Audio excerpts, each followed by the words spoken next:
Good morning, guys. Miss Alycia here, and welcome to Kingdom Kids Online. Now, it is September, which means it's a brand new month, so we have a new life app. We're going to put that right here on the screen. Friendship is using your words and actions to show others you care. Now, before we get more into that, I want to ask you, do you know what a block party is? Now, if you don't, I'm going to tell you, a block party is the kind of get-together you would have specifically with people who live in your neighborhood, on your street, in your apartment complex. These are the kind of people you would invite to a block party. Block parties are so fun because you can play games, you can dance to music, and it is a great way to invite other people to hang out. And it's really a great way to show friendship. Now, everyone wants to be a good friend. We don't want to be a bad friend, but sometimes we might not be the best at showing it. Sometimes we might have to stop and think about putting other people before ourselves.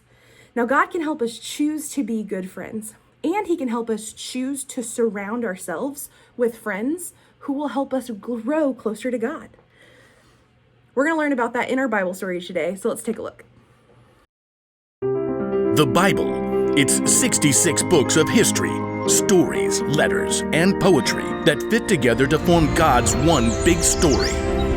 The epic adventure of how He created us and loves us so much that He made a way to rescue us.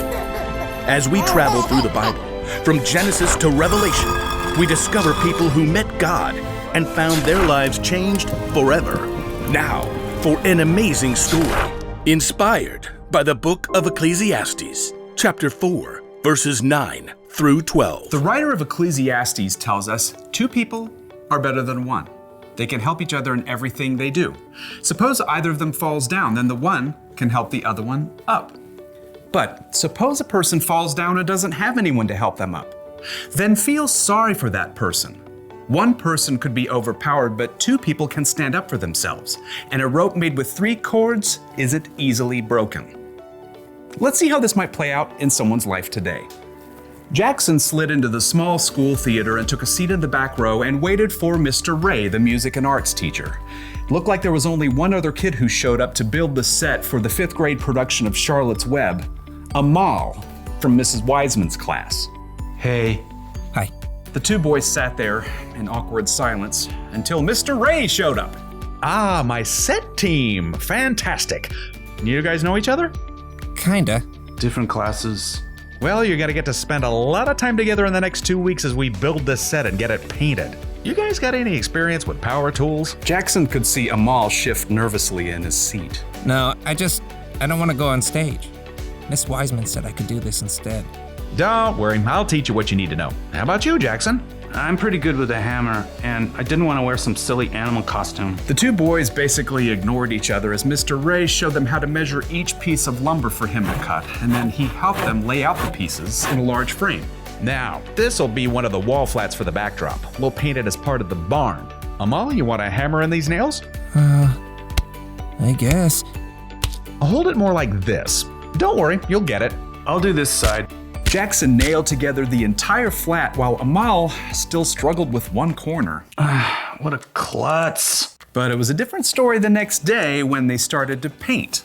This flat is part of our barn wall. I want you guys to paint a couple of chickens right there. Amal grabbed a brush right away. Oh, do you want them to look like real chickens or like cartoons? Just give them your own personal spin. Amal got to work right away, creating an entire palette of colors while Jackson was still trying to figure out which brush to pick. Now, I've got to run down to the art room. Amal, why don't you show Jackson how to get started? I don't really... Mr. Ray smiled at them both. He needs a hand. I think you guys will make a great team. Mr. Ray hurried out. Jackson and Amal avoided each other's eyes. Well, I'll sketch an outline for the chickens. What do I do? Just, fill it in. I'm not really an artist. Jackson dipped his brush randomly in the blue paint and frowned at Amal's outline. Just have fun with it. Jackson swiped the blue brush, outlining a wing. I've never seen a blue chicken. Oh. It's great. It'll stand out. Oh. Thanks. By the time Mr. Ray returned, Jackson was surprised to discover that he and Amal had already painted 5 brilliant hued chickens. Mr. Ray grinned. I've never seen a more flamboyant flock. Jackson held out his fist to Amal, and Amal, surprised, gave him a fist bump. Yep, see you boys tomorrow. The next day, Amal showed up with a bruised finger on his left hand. I can still paint with my right. What happened? Mr. Kunkel keeps putting me in as goalie during PE, and then I mess it up, and everyone on the team gets mad at me. Do you stay on your toes? Keep your eye on the ball? No. I just panic when the ball comes at me. Look, I can show you some tips later in the parking lot, before my mom comes. Really?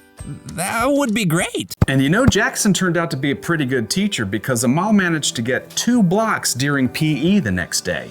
And when Jackson showed up to paint sets, stressed out by a math test, Amal grabbed his textbook. Fractions? I see all these weird numbers and I freeze up. You just have to break it down like this. With Amal's help, Jackson managed to stay calm during his test the next day. And by the middle of the next week, they had completed the entire backdrop for Charlotte's Web. Well done. I knew you two would make a great team. Amal's pretty okay.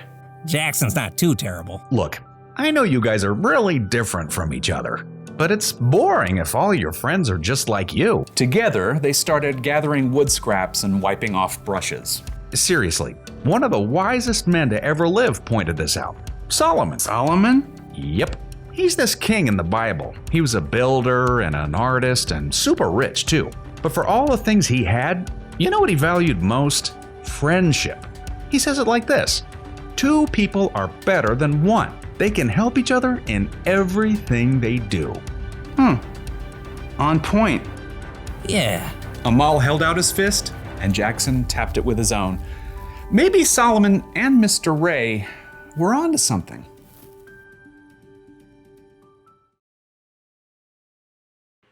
It's super important for us to have really strong friendships. Friends get more done, friends help each other, friends stand up for each other, and most important of all, friends trust God together. Now, we should try to be friends with everyone, but when it comes to the people that you're closest to, those that you spend most of your time with, and those that you really, really listen to, you need to ask yourself this really important question: does this friend help me trust God? Because those are the kind of friends that you need to be with most of all. So our bottom line for today is choose your friends carefully. Say that with me. Choose your friends carefully. Now, you know that someone will have a strong friendship with you if they have a strong friendship with God.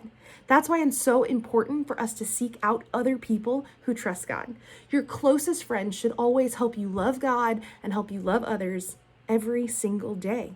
Now, before you end this video, before you leave and go about your day, I want you to pray.